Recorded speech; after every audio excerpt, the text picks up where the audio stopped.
Welcome back to another episode of the Stellium Astrology podcast. I'm Stephanie James, the founder of stelliumastrology.com, and today I am talking about my book recommendations for anybody who wants to learn astrology, because there are such a huge amount of astrology books, such a huge, vast array of information, and it can be a little bit overwhelming trying to whittle it down and understand where is the best place to start. So I thought I would just record a little episode just to point you towards my book recommendations and where I got started. So I went for a reading, my first ever astrology reading, with a lady called Mary English in Bath. She actually has a podcast on the App Store as well, and I think it's Learn Astrology with Mary, and she is a wonderful, wonderful lady who not only got me through what I found was a very confusing and challenging time of my life, but she also encouraged me to start learning astrology, and for that I am eternally grateful. It was one of the best decisions of my life. Mary has a series of astrology books, and they're kind of like how-to books. So one of them's How to Cheer Up a Capricorn, which I owned, How to Believe in a Sagittarius, and I can't remember the other names, but she's done all of the signs of the zodiac, and they do a kind of sun, moon, ascendant kind of combination and really talk you through basic stuff. So those books are great if you're starting out, and they're also really great as gifts as well, because it's a very personal gift. When I was learning with Mary, she recommended that I get the Astrology for Dummies book by Ray Orion, and I did start out with that book. It was a great book. I remember I took it on holiday with me. I went on a holiday with my mum and dad to Palma Nova, and it was a hilarious holiday, and I had a great big bag full of books with me, so I was just reading all these astrology books while I was there, and that was a particularly good one, actually, of all the books that I had in my bag. And there are a variety of books that you'll see on bookshelves and on, if you Google books on Amazon, but these are my pointers that I think are particularly good.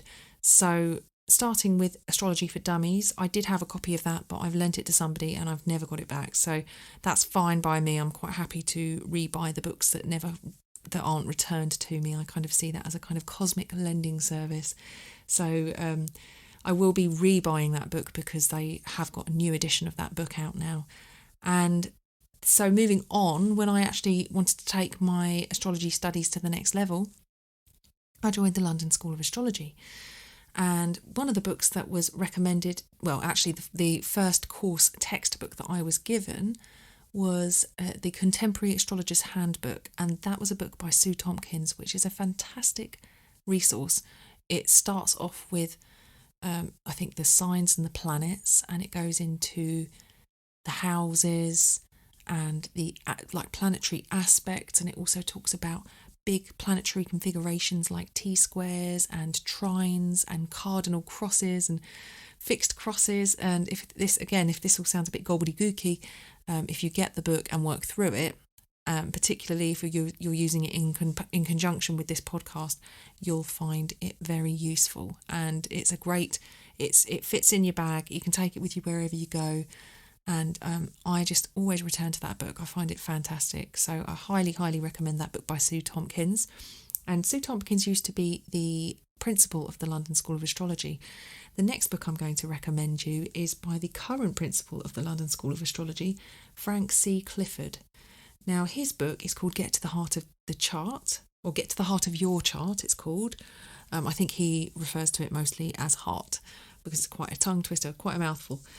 And that is, rather than being a kind of cookbook style tool like Sue's, Sue's is more, I don't know if it's a cookbook really, it's kind of more of it is just a resource, a sort of a wealth of information, and it's all put together, so it's quite good. But Frank's is more of a workbook, and his book it goes through the elements and the modes and moves up through the signs and the houses and things like that, but then it goes into like famous charts and examples and things like that, and then it's got a little bit at the back where you can actually calculate you calculate your chart information, and then you're able to have a look, write it down in the little grids, figure out your stuff, so that you're actually really starting to get into the the depths of your chart. And if you don't know how to create your chart, I did previously record an episode on that. If you just go back, in fact, I've recorded a few episodes now, so all you need to do is just go back to the beginning and just start listening.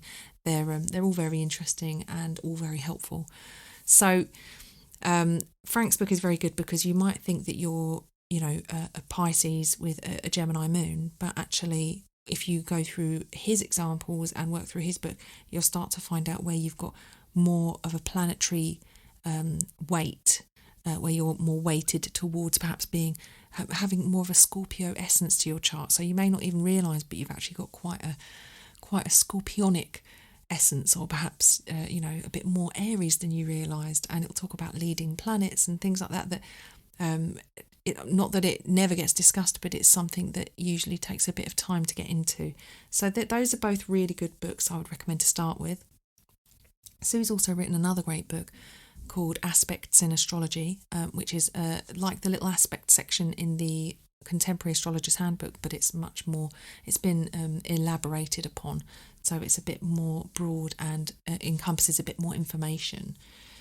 And Frank has written a number of books actually as well. When you Google Frank C. Clifford, you'll find loads of books come up with Frank's name on it, and all of them are fantastic books. They're little kind of, some of them are sort of bite-sized resources, so it's quite nice to be able to say, I want to learn more about the midheaven, I'm going to get Frank's midheaven book, and that's just one book dedicated to the midheaven. Some more books that I think are really interesting. Now, this is a real favourite of mine. This is something that I used a lot when I was writing my horoscopes for Elle, is Keywords in Astrology, and that's by Banzhaf and Habler. And Banzhaf is spelled Banzhaf, Habler is spelled Haebler. And this book is definitely a cookbook. It's lots of little bits of information, so you can break your chart down into the tiny little pieces and then put it back together. So the cookbook is quite good because it gives you lots of bits of information and breaks it down, but the art is really learning how to put it all back together again. That's the challenge, but it's great. Keywords in Astrology is great because if you're learning, it's a really great way to really understand the individual aspects, because that's how we start. We break it down and then we put it back together, and that's just how we learn the subject. Another great cookbook is Planets in Aspect by Rob Hand, another book all about aspects. And then there's Planets in Transit by Rob Hand as well. These are great books. I don't know if you'd need the transits immediately. It's something you could get a little bit later down the line, but all of these books, I mean, it wouldn't hurt you to buy them all and just have them, because if you're really serious about your astrology studies, then you're going to be hooked on all this information. It's really fantastic recommendations that I'm giving you.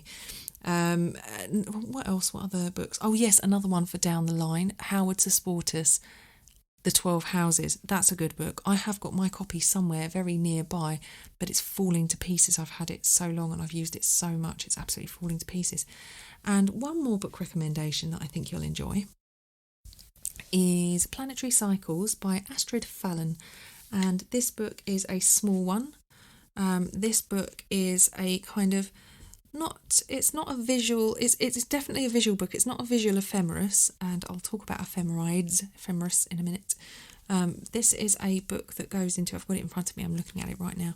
It shows you the planetary combinations and where they meet at which points in the past and future, and they create a little pattern. So when Saturn and Pluto meet, they tend to make a triangular pattern.